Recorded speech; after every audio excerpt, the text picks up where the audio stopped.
With you on a Thursday. We are live across Charlottesville, Central Virginia, and the world here on social media. It's good to be with you on the I Love CVille network.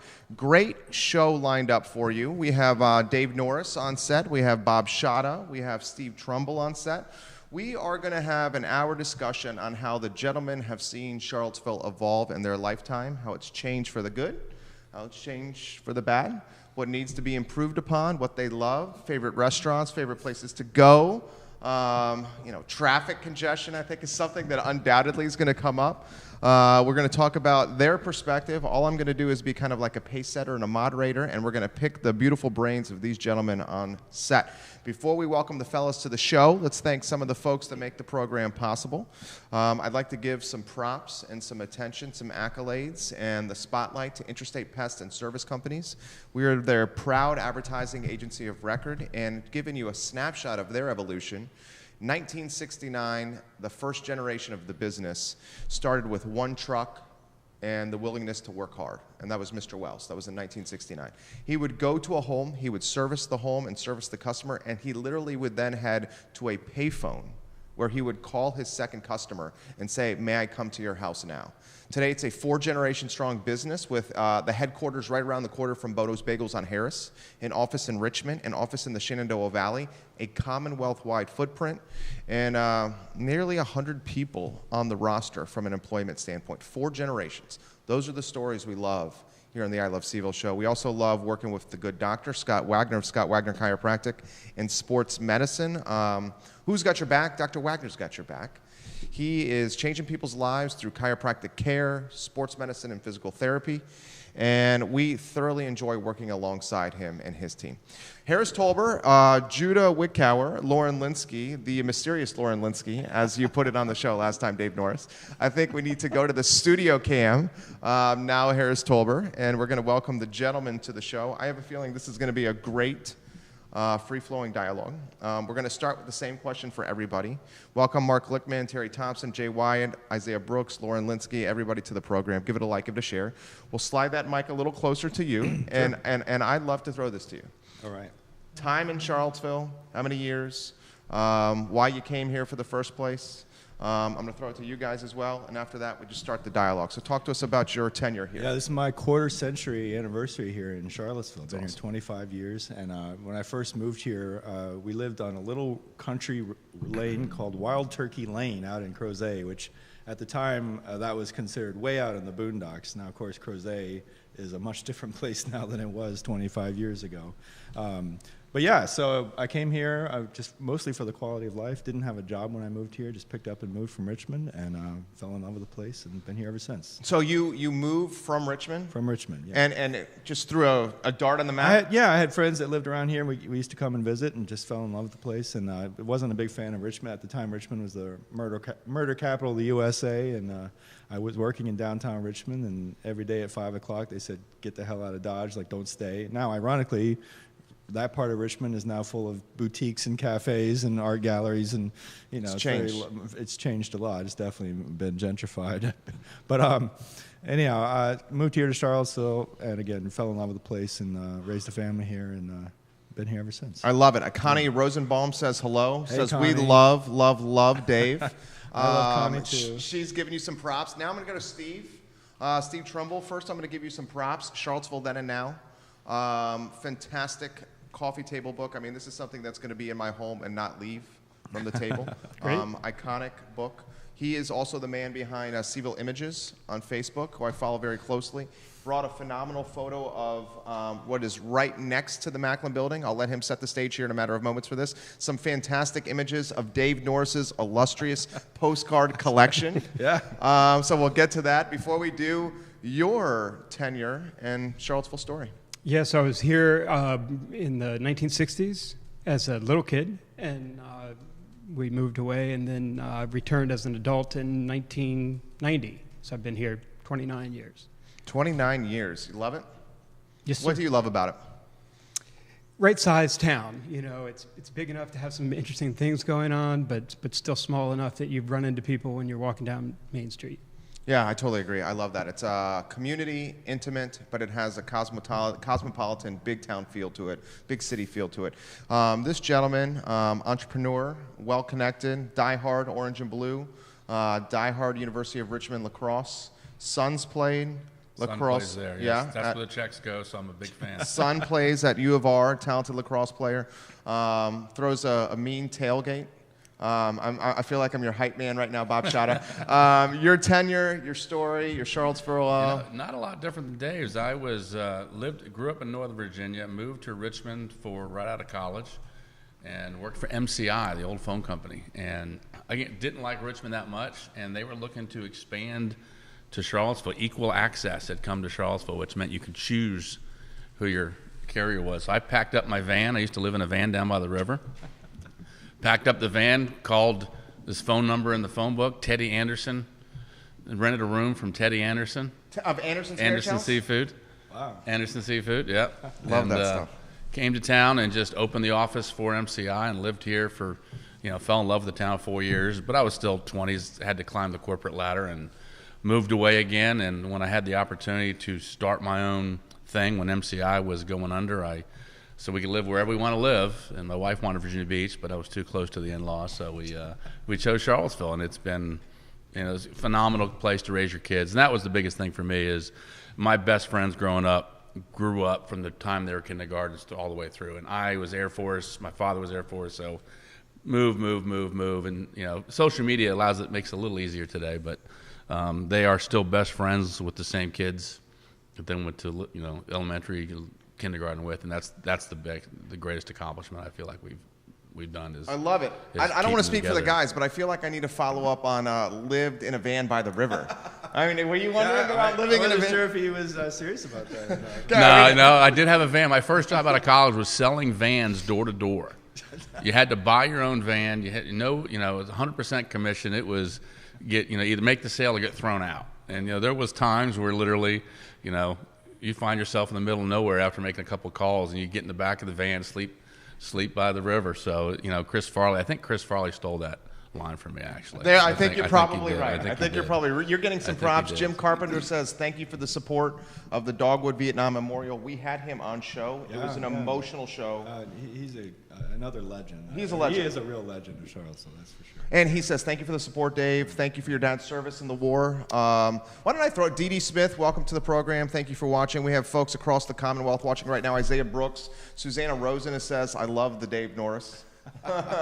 So she's great, very talented singer. She's talented. She was on the show. Yeah, I saw it. She rocked. Let me throw the Dogwood Vietnam Memorial to you. We had him on the show. Not approachable or accessible for veterans. The first memorial in the country honoring 28 who have fallen.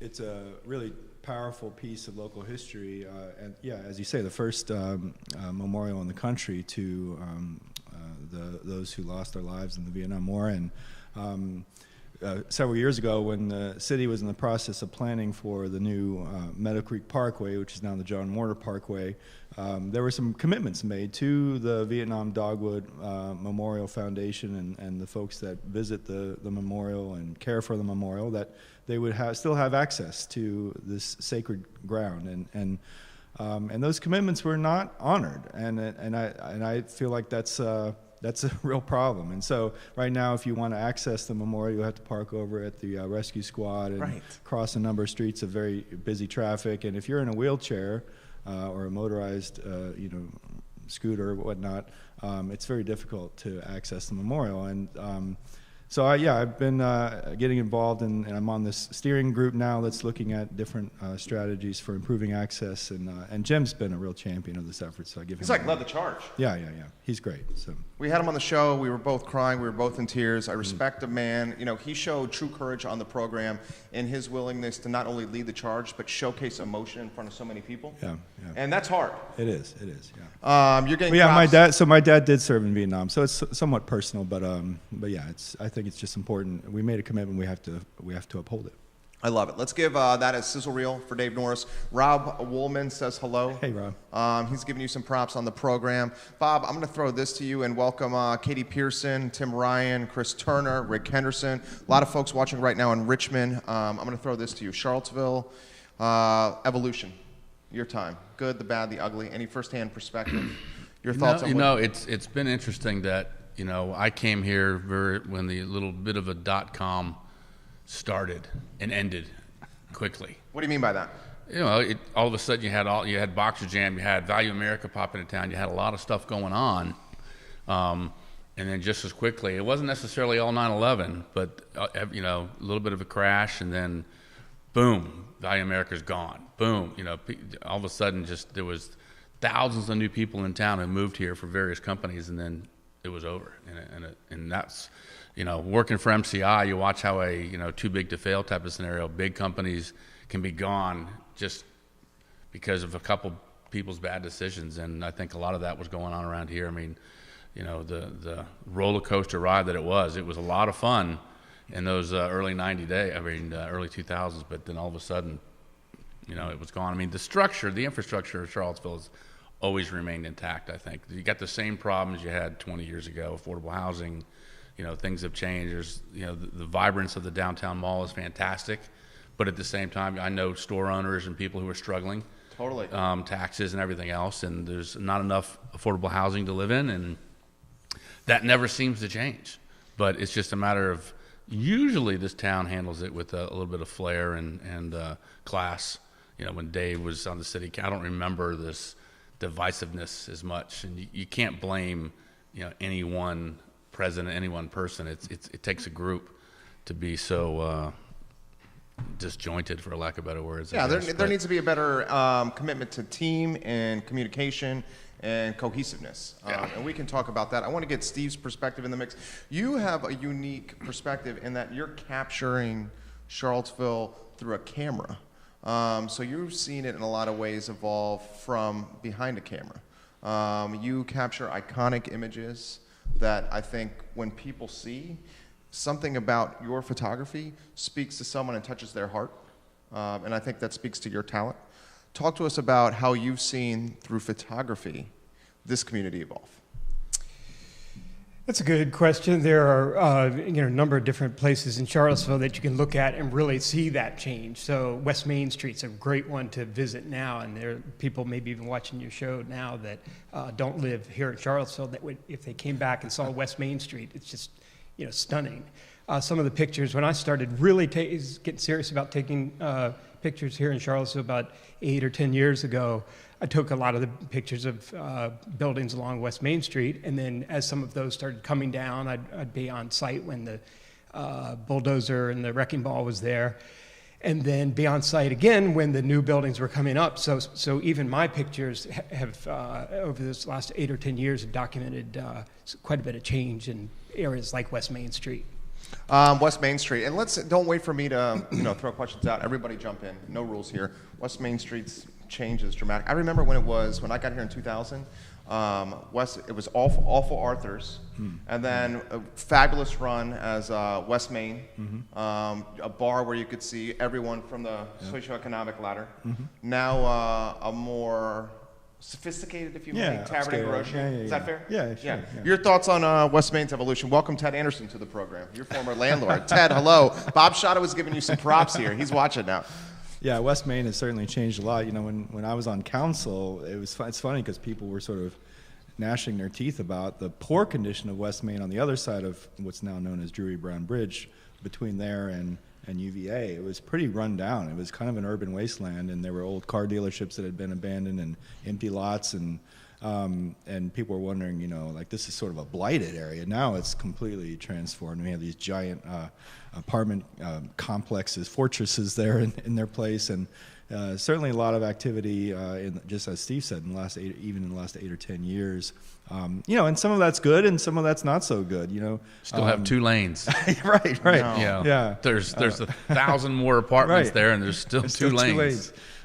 So the city's working on a plan to, I think, address some of that. But it's definitely changed a lot, and you worry about how it's impacting the neighborhood, the residential neighborhoods, the traditional sort of residential neighborhoods. On Talking like Star Hill, 10th and Page. 10th and Page, yeah. Fifeville, yeah. So a lot of spillover now, a lot of gentrification, and so it's good and bad. It's not all one or the other. Jump in here, Bob. Yeah, I mean, I 2 summers ago when I retired I was working for Rosti, I took a summer off and Ubered. I started, and I learned more about Charlottesville and the side streets than you could in 20 years. You picked me up a couple times when I had a couple libations in me. Is that I right? don't know what I said to Bob those nights. He was being very responsible. Okay, thank Bob, you. I hope you kept the video. I'm sure Well, he does. It's terrifying. He doesn't remember. I turned it into a 6-hour ride. So Damn it. Is learned- that why I it was learned a lot. $1,000 on my credit card? and no tip. No tip. That's not true. I tip well. But yeah, I watched the growth and I watched the infrastructure, and I'm sitting there going, it's like when I lived in Northern Virginia, they missed the opportunity 30 years ago to build appropriately to handle what was happening. And they're still struggling it today. I mean, you can't go anywhere in Northern Virginia that doesn't take an hour, if it's 1 mile or 5 miles. And around here, I think on Main Street, they already missed it. I don't know what they can do because they've already got the buildings built. Unless you're going to go behind them and mow down the houses, you're stuck. There's just no room to do anything. So, whatever ideas they have, it'll be interesting to say. And I hope it's not like the joke used to be with the downtown expressway. Whatever politician you were running against, you just reversed that person's position. You got elected. No down, and then finally the county just built it, which was the funniest thing I'd ever seen. They just built their side of it, and the city had no choice but to match it. Jump in here, Dave. What are you thinking? Yeah, no, I mean, I think, well, one piece of this, which sort of ties into all this when you talk about West Main or other parts of town, is so how do you develop in a way that honors the historic character of these neighborhoods? And that was a really big debate while I was on council, was about historic preservation in Charlottesville and how much, do you want to preserve what's in place? How much do you want to welcome and encourage the new? And what's that balance? And so, there were several structures on West Main that we fought to preserve, and some of them we succeeded and some of them we didn't. And I think the ones that we preserved, some of them have become really cool, like adaptive reuse structures, which I think is sort of the best of both worlds. You're preserving some of the past, but then reusing it in creative ways. So I want to see more of that happen. I hate to throw out all the old in the rush to build new and modern, but and I think that's a lot of what Steve brings to the conversation, is thinking about Charlottesville in the past and the great architecture and the some of the wonderful urban streetscapes that we had, and how do we preserve what was good about our past. That's a good baton pass to you in the discussion here. Jump in. Your thoughts, your perspective? What I brought here, if we can show it. Sure. Show a couple things. Absolutely. A couple of the exhibits that we did. One was using what's now known as the Norris Collection. It's a collection of nearly 1,000 postcards and other photographs that we've used in exhibits. And these are a few of the items that Dave collected over 15 years or so from all different sources. A huge amount of it's postcards. So we've, in this case, what you're holding there, blown up postcard. You can see actually it was a postcard that had been mailed that probably more than a century ago. That photograph. Early. So what you're looking at there for the viewers is Main Street, looking from about where the Omnia Hotel is. That's amazing. Looking east on Main Street. A couple of the buildings there on the left actually still exist. Mud House, I think the building that Mud House is in today is visible there. So yeah, that's Main Street about 100 years ago. So we should set some background on this, and you jump in, and I want to keep talking about the postcards. This is his postcard. The Norris Collection is his postcard collection.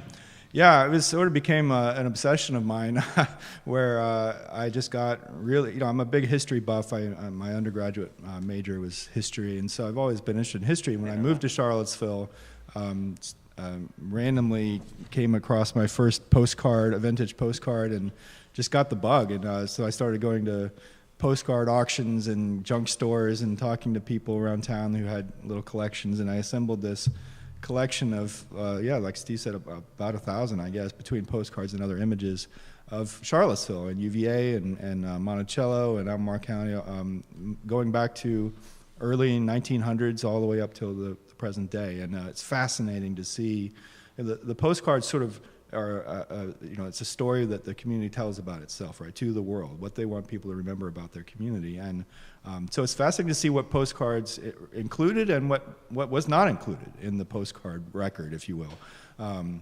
But yeah, some of these images, and so Steve, a few years ago, Steve agreed to sort of become the curator of what's now known as the Norris Collection. That's awesome. And has been steadily digitizing these images, curating them, displaying them. I love this stuff. In the books, we have the books. Then and Now book has several of the postcards. We have a new book coming out this summer that'll have a few more of the Norris Collection in there.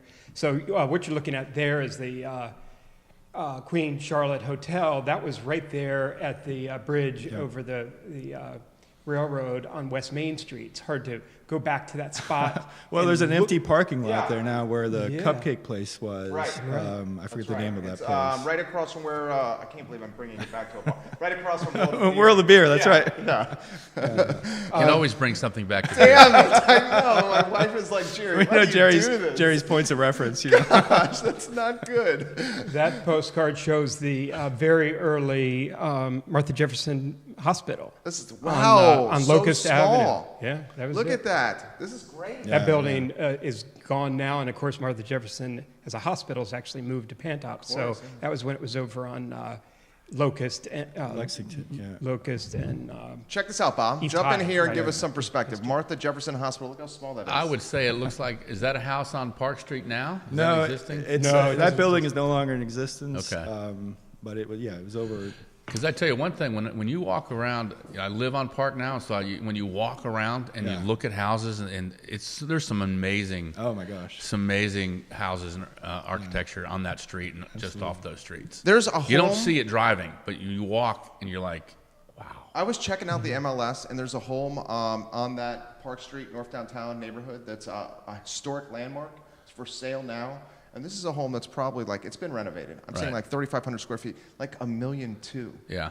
I Because of walked that by that historic one. I had a head scratch on that one, but I guess because it's a historic landmark. You know the one I'm talking about? I do now. Yeah. Yeah. Talk to us what we have here. so Steve. here's another postcard image a little bit later than the earlier ones we were just looking at. And this is a good example of adaptive reuse. This was a restaurant over there on Ivy Road, 250 West. It's now the University Police Department. It's the same building. It looks a little different today, but it's The White still Surrey. there. The white. A lot of those little Had a old couple other names hotels over and here. restaurants are still in place. You wouldn't necessarily know it when you're driving by that's what they used to be, but it's really fascinating. Welcome Bellamy Brown to the show. He's running for council. Harrison Scott Wallace. Colin, hello. Give it a like, give it a share. Steve, what do we have here? This is this building still exists. The building right there in the center of the image is the C&O Railroad Depot building. But beyond it, you can see the old Belmont Bridge. That's right. So that Belmont Bridge from the early 20th century to That's early a classic look. 1960s. It's too bad that couldn't be our train station today because that's right out of the And the 30s building's and still 40s. there. The platform there on the left on the right is not there, but the building's still there. I'm going in to throw good this shape. to you here, and I'll throw this out there for discussion. The C&O restaurant in general. I think the oldest restaurant on the downtown mall, one of the first restaurants, if not the first restaurant on the downtown mall, and correct me if I'm wrong, Mr. McAdams, who's now with the bookstore, launched the C&O, passed the baton to Dave Simpson, who's since passed away, and now it's Dean Maupin. Dave Simpson's nephew, Adam Frazier, owns the local and Junction and is the the mayor of Belmont, if you may. C&O. Throw that to you there, Dave. Yeah, I mean Top three. Yeah, Top three in town. Especially my wife, it's her number one. She prefers eating upstairs. Yeah. I prefer the basement. I love the that. basement. That basement bar and the whole scenario is So just one of intimate. the. Well, I don't know about intimate, dude, but it's classic. Yeah. I mean, it's just, it's. I love when they open like that barn door type thing, Yeah. and they let the fresh air in. Yeah. C&O for you. well, yeah, and the Oliveras Trio is those guys are legends. They've been playing down in that basement for years. I don't know if they're still playing there. It's been a while since I've been in C&O, but I know So I saw them there many times over the years. But it's a great Charlottesville institution. Postcard Dave is being put on the stream right now. Postcard Dave, he's got over 1,000 postcards. Christian DeBom, thank you for watching the show. What do we got here? Christian Steve? DeBom is another brilliant photographer. Yeah? Yeah. We got a lot of great photographic talent. Sarah Hill Buczynski watching in Crozet. Welcome, Sarah. So nobody sitting at this desk probably remembers this restaurant, but this was probably some other people's favorite Charlottesville restaurant, Biff Burger. That was that's a 1960 photograph of a popular fast food place. It was up there on 29 North, which was the edge of town at the time, 1960, right about where the KFC is there at the corner of 29 and Angus Road. So is that the original Big Jim's, maybe? No, that wasn't. Big Jim's would have been behind this. Right. No, the Biff Burger was a completely different institution. I love but that. a drive-in. You can see the cars parked right there. Neil Williamson, welcome to the show. Thank you for joining us, Neil. We love your stuff. You have an open invitation anytime you want to come on the program, Neil. Give us two more. Give us two more. So one more from the Norris Collection is this building. This really illustrates how some things don't change. This is one of the oldest churches. Is this West church Main? buildings. This is on Market Street. On Market Street, just okay. a couple blocks from here. This is the what's known as the Haven today, shelter for homeless. Today, but it was the Christian church back then. So that's one of the few churches that in Charlottesville, along with First Baptist on West Main Street and maybe a couple of others, that date to the 19th century. Get out. Yeah, so I that was built in the maybe 1890s, I think. But that building should be recognizable to anybody that has walked down Market Street or gone over to the park over there. Pretty much looks the same today. So yeah, and it was interesting when so that church decided to move out to the suburbs where they could get parking. You know, they didn't have anywhere to park for their parishioners. Parking in the city. Yeah, imagine that. So they put the church building up for sale, and it was just sat there for over a year. It had no buyers because it's a historically protected building, so you couldn't do anything to it, right? And so a couple of schools looked at it, and a couple other churches looked at it, but nobody could really figure out how to make it work until this guy, Tom Shadyac, who was filming a movie out in Crozet called Bruce Almighty, and had a big heart for the homeless and the hungry and the disadvantaged. He took a look at it, and he said, you know what, we should buy this and turn it into a day shelter for people who... He did that. He's the one who did that. Yeah. Really? So he spent about $4 million out of that. pocket to buy it and renovated it, and just a brilliant, just incredibly generous individual. And so now it's the Haven, and they're doing great work. I love the Haven. Let me throw this to you. So I was having this conversation, and Bob, jump in here on this as well, because I'm curious of your perspective, because it's probably going to be different than Dave's, I think. Ted Anderson's great show with 3 really good guys. Okay, so that's what he's saying right now.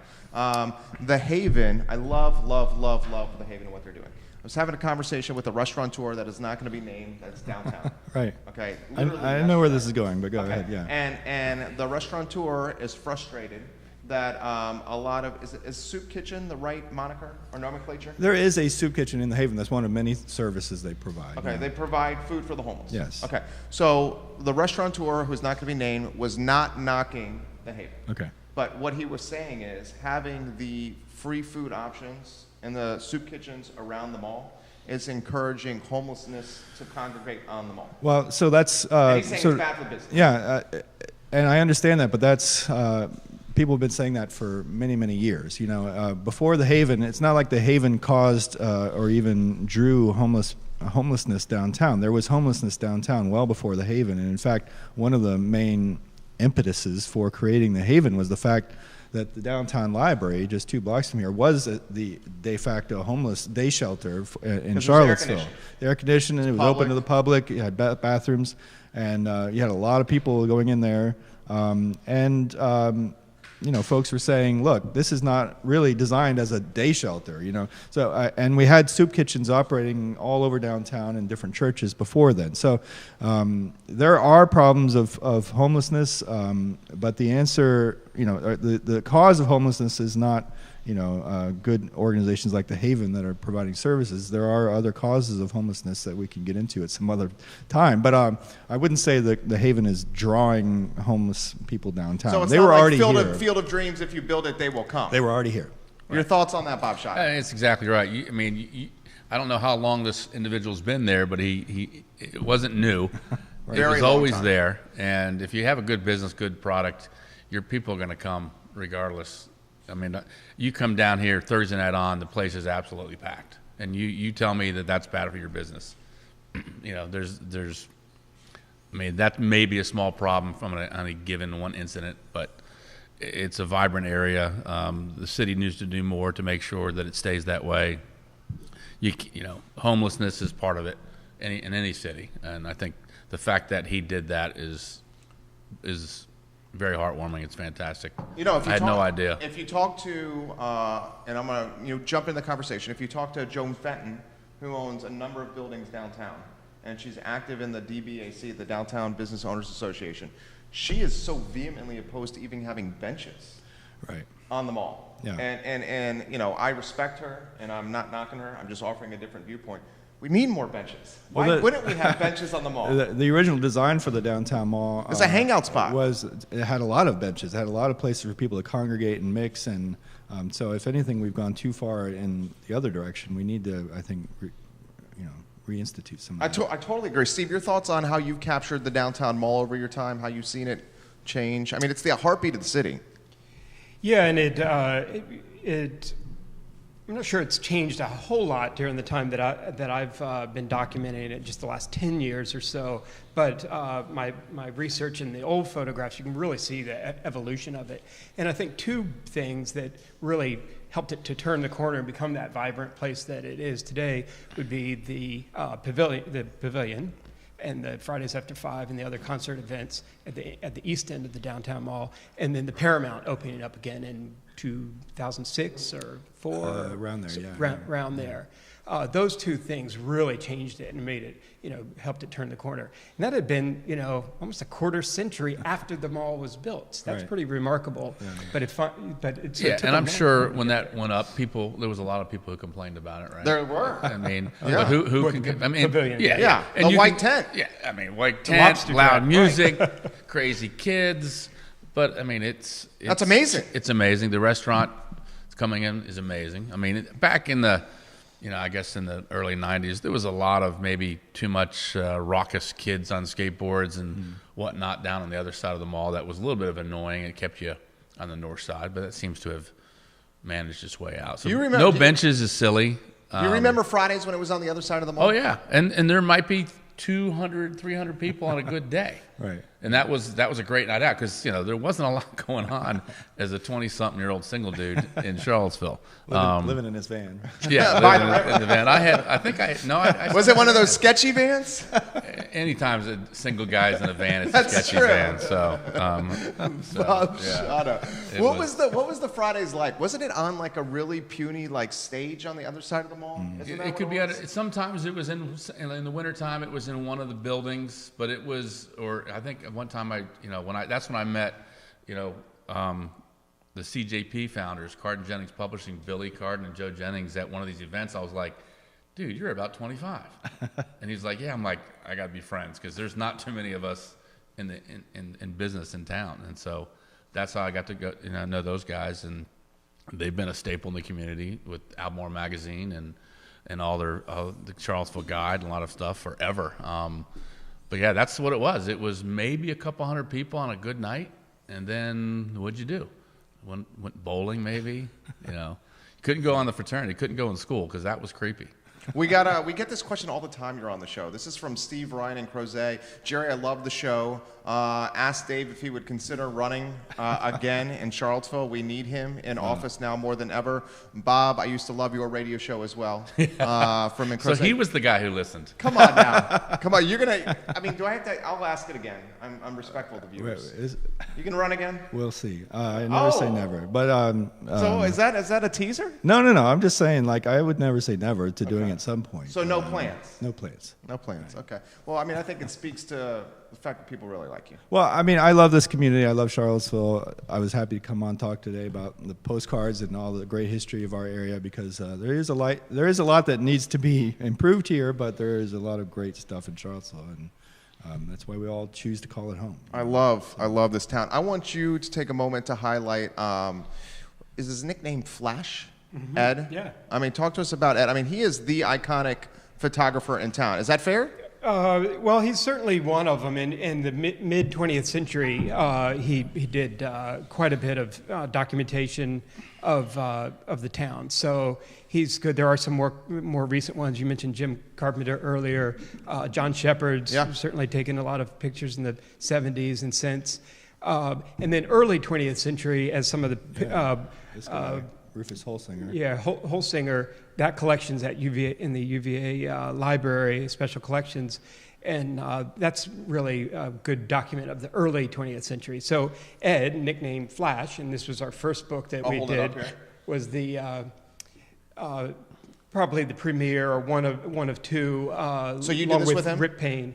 Yeah. So we took we got together with Ed, started digitizing his archive, just going through just hundreds, really thousands of negatives and transparencies, and picked out what we thought were sort of some of the most artistic and interesting, compelling shots to include in the book. So we put that together so that Ed would have his, awesome publication of his stuff. But we've continued to work with Ed. Ed's now 93, going on 94. He'll be 94 on July 4th. Taking some pictures still, occasionally, and so we still work with Ed, and the Charlottesville Then and Now book that you held up earlier, a number of his pictures are in there, matched up with current day photos of the same location. So that's a real fun book.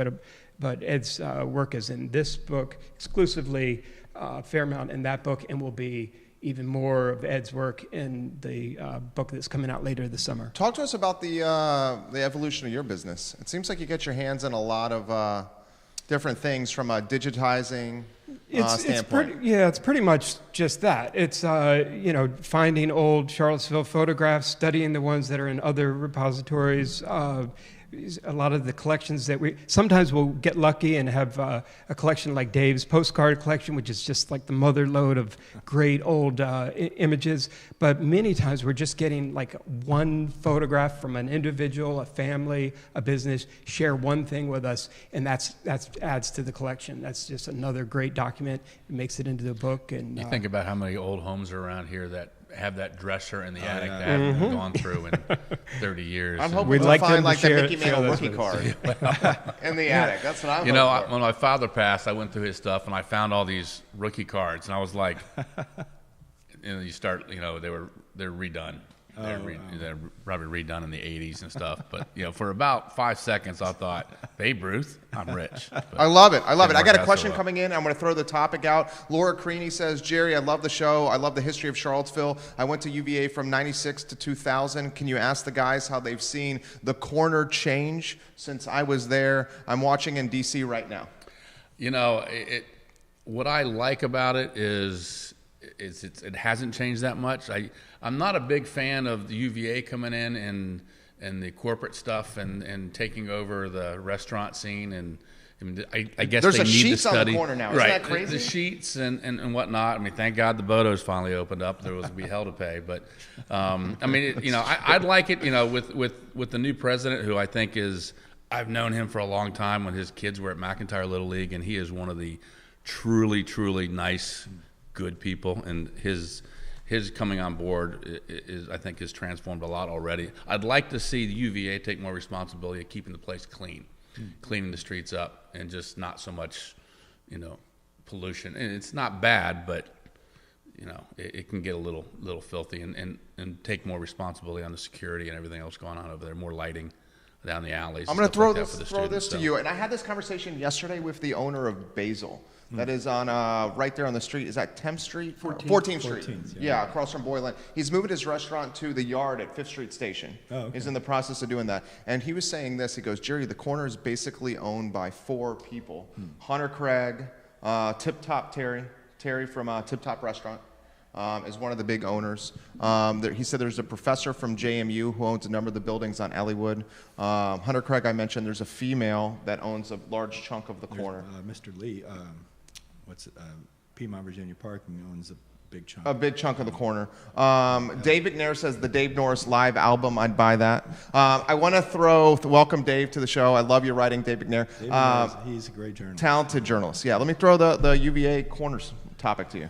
Yeah, I mean, that's some great Charlottesville history. A lot of the postcards in the collection document the sort of the evolution of that part of Charlottesville, both the corner and the hospital area and the lawn and academic village and all that. But, the corner, I think, has really benefited in recent years from all the new housing. There's more, denser housing that was we did a big rezoning back in 2003 that allowed for much denser student housing around the corner area. And so it's really, I think, helped with the economic vitality of that area. So those restaurants do pretty well. Those shops, the bars and stores, they do pretty well now. And they have always done fairly well. But captive audience. It's a captive audience, and there's now even more people that are able to walk, a block or two away to patronize those businesses. So it's a pretty lively part of our community. Of course, it gets a little quiet in the summer, which is when the rest of us go. That's why I go. Right. Yep. I don't go during the school year, right. But during the summer, it's nice to go down there and hang out. I'm going to throw this to you and jump in on the corner topic, how you've seen it evolve. And I was at UVA from 2000 to 2004. I remember going my first year, taking the trolley with my buddies to Miller's to see Agents of Good Roots play an acoustic set at Miller's. And we walked in. I was probably wearing exactly what I'm wearing now. My wardrobe has not changed. In fact, I think this shirt's from 2000. And where I'm going with this, I walked into Miller's, and dude, like the folks that were in Miller's at 2000 were like, UVA students are not welcome here, and use a number of profanities. Wow. And where I'm going with that now is you go walk downtown and you see UVA students everywhere. I mean, it's like the corner and UVA is just spilling down West Main to downtown, which I love for the businesses, the locally owned businesses.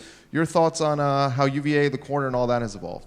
Yeah, and to Bob's point, how little it has changed. In the Then and Now book, we have a great image that Ed Roseberry took, one of his very early color images from like the late 40s, and then we paired it up with the current day image. You can almost not tell, like the cars give it away, but the two color images side by side showing how little those buildings have changed. Yes, the chain store CVS has creeped in there and a couple things like that, but the buildings look much the same as they did half a century ago. And I would say, if I can jump in, sure, please. I recently rewatched the West Main documentary that Chris Farina had done. I think it was Chris's, back in the 80s, I think it was that's a amazing. Have you ever seen that, Bob? It's an amazing time capsule of Charlottesville and UVA back in the, I think it was the 80s. Were there still trucks getting stuck underneath the bridge? That recently happened. No kidding. Talk about things that never change. Why do they do that? Right. But one of the scenes takes place in the old White Spot, and that's just as Charlottesville as you can get, is the White Spot. The White Spot, the Virginian. Yeah. I mean, those can never. Right. The Gus Burger. They can never. Mincers. The Virginian is the oldest restaurant in the city of Charlottesville. The oldest one in the city of Charlottesville. I guess that makes sense. Yeah. Andy McClure purchased it. He worked there while a student, and he tells an amazing story. Andy McClure is a good client and a good friend of this this business. He's a great guy. He tells an amazing story when he was working at UVA to pay extra spending money. He was bar backing, busing, and waiting tables at the Virginian. Then he graduated from UVA, went to Wall Street, worked on Wall Street in finance, said this is not for me, came back, piecemealed some money together, bought the Virginian. He was doing every role at the Virginian. He remembers sleeping in the booths. He remembers having a stack of checks this thick that he could not deposit because he was still figuring out how to run the business. Wow. And eventually he's taken it off and built quite a restaurant empire with the Biltmore, the Virginian, the Citizen Burger Bar, Citizen Bull Shop. The new spot in Belmont is his that has opened up. That was my first beer in Charlottesville. Was that the Virginian? Billy and Joe took me down. It was $1 PBR night. Oh, wow. And I thought because I had a job now, so I thought I could afford Michelob Light and Michelob. So no more of this red, white, and blues and Joe Bell's. Hey, I want a blue ribbon. Joe Bell, but I was like, PBR, and I'm telling you what, it was so cold that it almost was freezing, and it was a phenomenal. And I drink them as my regular go to. My first cold libation was at Coupe de Ville's first year of college. Literally got in, was essentially a ID that was like my birthday on a napkin. And they let me in, and we partied and had a good time. Those are some really different times. Now they bust balls. Yeah. About getting good. Yeah, they got to be careful. Your thoughts on any of this topic of discussion? I want to throw this one out there: the role of UVA in the community, because that's something that we're being asked about, and I think UVA should step up a little bit more. I think they're doing that. The living wage, they're trying to step up. Some say the living wage needs to be higher. It's a big step from where it was. A big step from where it was. What are your thoughts on this topic, UVA in general, Steve? And then I'll throw it to you as well. Let's make that a segue to one last photo that would Sure. show. UVA, the academical village, of course, hasn't changed all that much. It still looks quite a bit the same. But UVA has expanded, and the hospital has certainly expanded, and it's come down West Main Street a fair amount. And that brings up this picture, which I think is a neat one to look at. This is a photograph from the 1920s, Dolly Madison Inn. It was located on the corner of West Main Street and Jefferson Park Avenue, where the Battle building is today, the Children's Hospital building. So that's sort of a neat one to imagine that inn there, right at that corner when you walk by there today and see the Battle building there. So that's a neat picture. I love it. You got this on screen for us, Harris. What are your thoughts on the UVA topic, Dave? And I'm going to throw that to you as well, Bob. Yeah, this brings to mind, there was a sort of an informal understanding in decades past that there was a line past which UVA would not cross in terms of developing along West Main Street. What was that line? It was right around here. Yeah. And so Leonard Sandridge and a few other folks met with us when they were planning the Battle building, and they said, we realize this is sort of going to be seen as a first step in encroachment along West Main Street, and are you okay with that? And I realize this is a controversial thing in some people's opinions, but I encouraged. I was the mayor at the time, and I said, let's do it, because I'd rather see, if UVA is going to be expanding its footprint, I would rather see investment in town rather than out in more suburban sprawl, right? And create jobs in town, create economic activity in town. Yes, it does take some properties off the tax roll, so we can't collect property taxes, but the economic activity that you see along West Main Street is largely a result of UVA's investment. And so it's a tricky one, but I think in general it's a good thing. It is the economic engine of our community, and so for all the trash talk that UVA gets sometimes, some trash talk is coming in now. Okay, and this trash, and I'm gonna throw this out here. Yeah. This is from Hannah. She says it's going to be the town of UVA if this continues, and not the city of CVille. Does anybody not worry about that? I guess you can always worry about it, but Charlottesville's always going to be Charlottesville, and it's synonymous with UVA. UVA, I think in my 20 years here, I've seen the attitude over there change a lot to the good. And they used to be, you couldn't use our fields. Nobody in the local, hey, we're having a baseball tournament. Can we? No. Yeah. No. You guys are town. We're over there. And I think that's completely gone away.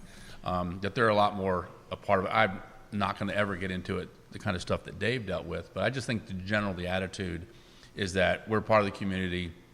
We want your input. We're gonna build a monster garage on our property, whether you like it or not. But I think the city can do a lot better to partner with. I think the UVA could do a lot more to help us financially with the housing issues. Totally agree with that. Yeah. And transportation. Yeah, because they're expanding, Billions. and Right. they could do very well by helping out a little bit. Everyone, all the growth that we have, like the QIM, the new building. I have to ask about that. That's go ahead. I think it's Joffrey here Woodruff. you got somebody who's willing to do something phenomenal, and don't knock him for it. Say, hey, all right. He's getting do knocked this. all the time for this. Right. Yeah. And anybody who does anything new gets knocked. That's not just Charlottesville. That's anywhere. If it's changing, because everyone hated the ice park. Now, the poor ice park's being torn down. It's like, it's been here like 8 years. What are you talking about? And he's building an infrastructure that's going to help bring jobs and grow. And I guarantee you, if you went to them and said, hey, how about a little something to help the surrounding neighborhood? I'll set the stage on this and then get to and float the topic out there. Joffrey Woodruff, who literally is across from us right now in the Enterprise Center, he runs the QIM hedge fund. He has billions under management. He purchased the ice park in the building next to it, tore it down, and is building Code, the center of developing entrepreneurs. Where he's going to put essentially his portfolio of companies in this building, and he's going to create this vertically integrated atmosphere where there'll be an accountant, a CPA on site, a lawyer on site, a cafe on site, and all his portfolio of businesses will then have the convenience of being in one location and having resources that they didn't necessarily have because they're in one location. He also gave, I think it was 120 million to the University of Virginia to build a data science school, and this is what he's getting knocked for. The data science school, he's creating a school, and some folks are saying like he's creating a school to create essentially a farm system of talent that could funnel into his pipeline and his portfolio. I'm with you. Dude made the money. He worked hard. He's an entrepreneur. I'm an entrepreneur. You're not, entrepreneur. I mean, like, I don't have a problem with a guy donating money and saying, I want it earmarked for squash at the Boar's Head, or I want it earmarked for a data science school. But a lot of folks are saying that he is leading the charge of turning Charlottesville into San Francisco, rising real estate prices, and pricing everyone out of the market. Your thoughts on that topic? Well, so I think that it just, again, it forces us to dig even deeper on this issue of how do we meet our affordable housing goals in the community. And so, and part of that is by drawing on the tax base and capturing some of this new revenue to invest in affordable housing. So, but yeah, because if you're not intentional about taking care of affordable housing and addressing the needs of the working families in the area, you are going to end up like San Francisco, right? In which, if you're not making six figures, you can't afford to live there anymore. I mean, right? deep six figures. Right. Yeah. And so, so we have to be intentional about it and just stick to our guns when it comes to Michael building Payne's watching. This is one of the things he's committed to. Absolutely. Michael's watching now. And so, when I got on city council we were spending 4 times as much money every year maintaining our public golf course as we were building affordable housing. So that's a sign of where the priorities were. Now, they've shifted in the years since, but we have to do more. And so Michael Payne and others are making that argument very compellingly. But getting back to UVA, if you look at the history of the living wage movement, there's actually a brand new online archive of kind of capturing the history of the living wage movement at UVA. And if you go back in the day, in the 70s and 80s, as Bob said, the mentality at UVA, it's almost a plantation mentality. Like you are here to serve us, and we're up on high, and that's taken a long time to change. And that's not to say it's completely changed, but I think particularly with President Ryan coming on board, there is a new mentality that they see their success as intertwined with Charlottesville's success, and hopefully that the decision to pay a living wage is a first step towards some other commitments to be a better He's neighbor. dropping tuition. He's making it easier for free. I mean, he's doing so much, and there's so much, and he knows. I haven't talked to him. I know he knows there's so much more to do, and if everyone works together instead of trying to fight over the simplest things, this is why I don't get back into politics. I think there can be a lot accomplished. They're doing some great things, and I think it can continue. But the housing needs to be addressed, and I look at it. There's this problem has been addressed somewhere else in the world. Somebody has figured this out. So why spend all the time recreating the wheel? We have sister cities some places, but there's San Francisco. What did they do wrong? Where did it go wrong? But other than, Do you think that's the biggest issue in Charlottesville now? Is the housing? I'm not around enough to know. That's one of the parts of trying to get, stay involved in the community is figure out what is going on. I traveled for 6 years. I haven't been here. I don't know people anymore. So getting involved with the Tom Sox and local charities and nonprofits gets me, more on what's going on. And housing is an issue. I don't know if it's the number one issue. I mean, I'm getting some people disagreeing with me. Jerry, I disagree completely with your statement about Joffrey Woodruff. He has a role to play in the community with that kind of money. It's not just about building a pipeline for his businesses. $120 million should be allocated differently than creating talent for his companies. I respect that. I relay it, Thank you for sharing that opinion there, Amanda. Biggest issue in Charlottesville, you think? Not enough vintage images. I love that. He's good. He's good. Yeah. That's Steve Trumbull. Is that you're going to leave right there? No? Yeah. Okay. Buy the books. No. Buy the books. I like that. We're going to give everybody an opportunity to close the show. I want you give some props first, Bob. Tom Socks, what we have going on here. We've got this here. We've had some, we rely 100% on donations, sponsorships, and we've had a bit of a setback. Some of the financial institutions have reorged, and decision making is in other cities who don't know what the Tom Socks are. So we're in a desperate need for sponsors, donations. We're a 501c3. Season's getting ready to start at the end of May, right around the corner, and so we're on a big push to drive revenue and get some new banners hung out the field and get some new companies involved. And so sales@tomsocks.org. If you can help us out, please do. Talk to us about how the community's responded to baseball in summer. I think it's been great. I tell you, the first year when I was trying to drum up revenue, it was like, what's the team name? I don't know. Where are they going to play? Yeah, I don't know. When are they going to play? Yeah, not quite sure. But there was nothing going on here other than UVA baseball making a late run at the College World Series, which was frequent in the old days. He's got the trademark on that, guys. I value trademarks. So Brian, get the team back there so I can make more money. But no, so I mean it's something to do in the summertime. Granted it's hot, but it's Charlottesville High School and the program over there has adopted the team, and we've put about $500,000 into upgrades at the school and the new indoor buildings and new media center for the school. So it's top notch, and 5 years we've won the championship once and finished second last year. So we're looking to have a great year, but we do need the community's help to keep it going. Let's sizzle reel that. Start with my question about the Tom Socks all the way through that answer, so we can give some props to them and some attention. Some final words for you. I would like, if you could, let's make it about. Well, I think you're going to do this. But Yeah, so that's then and now. That includes photographs from the late 19th century and then through the 20th century, and they're paired up on each page. You want to just open it to a random page. You'll see that there's nice big photographs paired up, so the vintage image on the left with the current era image on the right. So each time you open it up, you get that sort of comparison to look at. How long did this take to put together? There's Keswick right there. That's beautiful. Mm-hmm.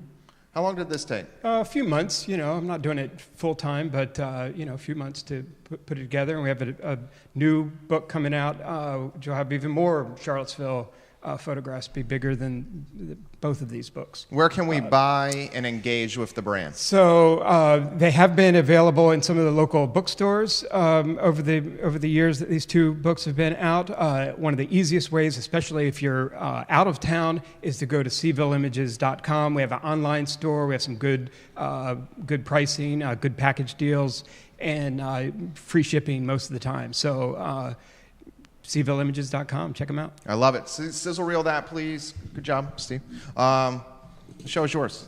I want to encourage people to, think about local history, and it's fascinating. We have a fascinating history. I mean, it goes well beyond, the three presidents and the academical village. But there's so much rich history here in Charlottesville, and we've all experienced it for the last 20, 30, 40 years. But there are people in this community that have been here, for 70, 80 years and generations. And I always encourage people, to delve into it. And also there's some fascinating work going on, in terms of kind of retelling our history and looking at beyond sort of the mythology of Charlottesville and really digging a little deeper. And Jelaine Schmidt has been doing some really cool tours, downtown statuary. And I mean, there's a lot of really good work being done around local history, and I'm glad to see it. We had a historian on the program on Monday.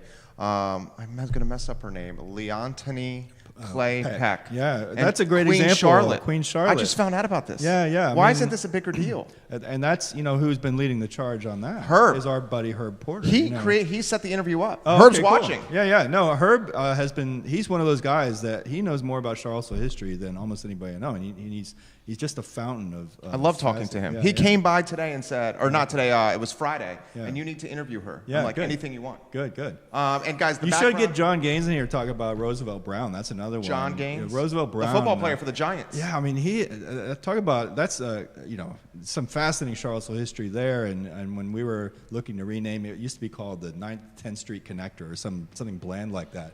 And John Gaines came to city council like, why don't we name it after a local hero who's in the National Football Hall of Fame, Roosevelt Brown.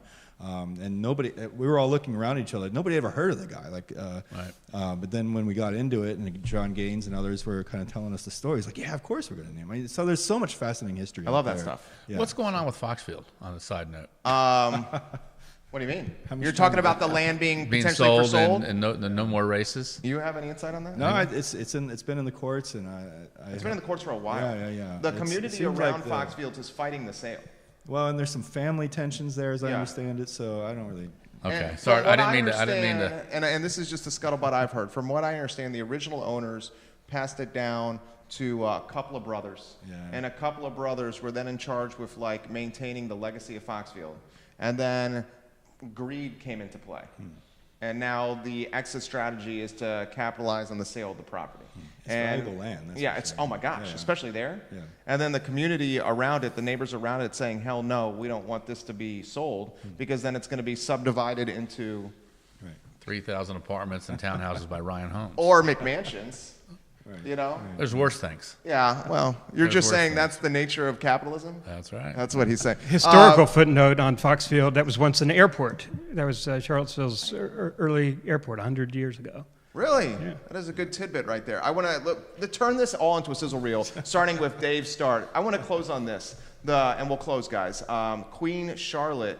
Why is it not a bigger deal? It happens to fall on graduation weekend, so potentially that's why the festivities are being kiboshed or not celebrated more. But Queen Charlotte is of Portuguese background, also African background.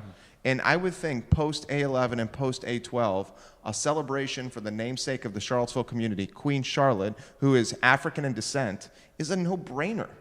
This should be celebrated, especially post A11 and A12. And 8 other communities in the country are named after her. Charlotte, North Carolina has a big Charlotte celebration, Queen Charlotte celebration, on her birthday, which is graduation weekend. Why is this not? Yeah, that's a great question. Herb's been asking that question for years. So. It should be a big deal. It should be a big deal. Can I just say one last thing? Of course. I'm trying to wrap up. Yeah. And Steve's probably going to get mad at me for saying this, but Steve actually, Steve played in his own way, played a pretty major role in on that day. In that he was down trying to document some of that A11, A12 on A12, and was actually in the path of the car as it was barreling down 4th Street. And the only reason I knew about the incident here, the attack, was I was around the corner on the other side of the garage. We were kind of keeping an eye on the garage, and Steve Trumbull turns the corner, and he's ashen, and I don't even know if you remember this, but he was shaking. Sure. He was very emotional. I'm like, dude, what's going on? And he's like, I almost got hit by a car, and there's a lot of bodies on the ground, So I, ran around the corner, and it was just a horrible situation. But in some of the iconic photos of that incident, you can see Steve dodging out of the way. Did you make it into that movie, that Black Klansman movie that was supposed to be a comedy? Yeah, I think there was some video. I did not see that film. Have you seen that movie? I had no idea footage at the end what of was it. coming at the end of that movie. Oh, but it was all about Charlottesville. Yeah. It was unbelievable. Very emotional. It was. Yeah, it was very emotional. I mean, I'd never seen that clip, and maybe it was the music and the way they did it, but it was not an ending to that movie that I was. Kelly, the photographer for the Daily Progress, took a picture of that, won a Pulitzer for his photography. The picture that won an award for him is the shot of the dramatic shot of the car actually impacting people. Right. Another picture that Ryan Kelly took is the one that Dave just mentioned. You see the car, and I'm in the. I was really the situation was. I was in front of that parade of marchers walking backward up 4th Street, taking pictures of them. And so my very last shot that I took was the front of that parade or group of people jumping out of the way. It's included in Hawes Spencer's book, The Summer of Hate. He included that photograph that I took. You can see the movement of the crowd as that car is coming down. And I heard the squeal of those tires, and somehow I'm, not looking at it, I thought maybe a emergency vehicle or something, a little squawk or something like that, and only to take my last shot and then turn around and see the hood of the car right on my left hip. How'd you there. get So out? Get him. Just the instinct of jumping, I guess, and just got out of the way of that thing. What, so I was among the front of that crowd, the luckier people that were able to jump out of the way. I think it was deeper in the mass of people coming up the street that didn't see that car coming that actually. I was there 812 right outside here. Saw Sin and Evil I'd never seen before. Why did you feel compelled to go? To capture? Yeah, take some pictures, and so I did, and I'll say this about Dave was instrumental in sort of calming. I saw Dave and took Dave's picture in a few situations.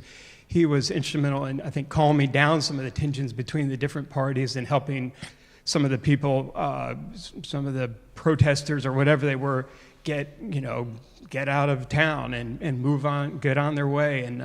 And I saw Dave really taking the leadership role down there off of South Street and Water Street. And those are the types tensions of were things real that high the down media there. doesn't cover. I mean, I was whitewater rafting in West Virginia, so I had no idea. But once we got on to regular, the media only makes it a bad spin. I mean, it was just, this is what a horrible town this is. Look at these people, and just that's why you turn off national media anymore, just because they're going to spin. And that's what pissed me off about Joe Biden's campaign announcement. Yeah, well, That's a topic for another day. Yeah, That irritated yeah. the hell out of me there. We will wrap up. End the sizzle reel there, Harris. Thank you, fellas. I enjoyed it. Invite you guys back. You guys rock. We close the program the same way every time, guys. We encourage you to think and try to embody the golden rule. It's about treating others how you want to be treated yourself. So if you could do that, I think it would make the community and Charlottesville, Commonwealth, the world a better place. Charlottesville needs it. Treat others as you want to be treated yourself. I'm Jerry Miller. We're going to come back at 3 o'clock with another program on the I Love CVille network, and we're going to spotlight one of my favorite nonprofits in the community, and that's Caring for Creatures, Central Virginia's first no-kill animal sanctuary. Animals mean a lot to me, and Mary Birkholz, the executive director, has spent 30 years saving animals on the kill list up and down the East Coast and bringing them to Fluvanna County so they can have a second shot at life. For Harris Tolber, Judah Woodcower, and Lauren Linsky, I'm Jerry Miller. It's the I Love CVille Show. Good work, guys. Thank you. Appreciate you. No, thank you. you need to have, Amy Carter, American Heart Association. We should have her on? Have her on. Yeah, they're doing a bunch of good stuff, and they got their big heart walk. They just had the ball. They got the big heart walk coming up in the fall. Okay, I will do that. Helping them raise some money as well, but. I will do that. So can we add these to the... Yes, please do. These are for you, or take them home and browse them, or pass them around, however you want to do it, so that you or put them on your shelf. I'm gonna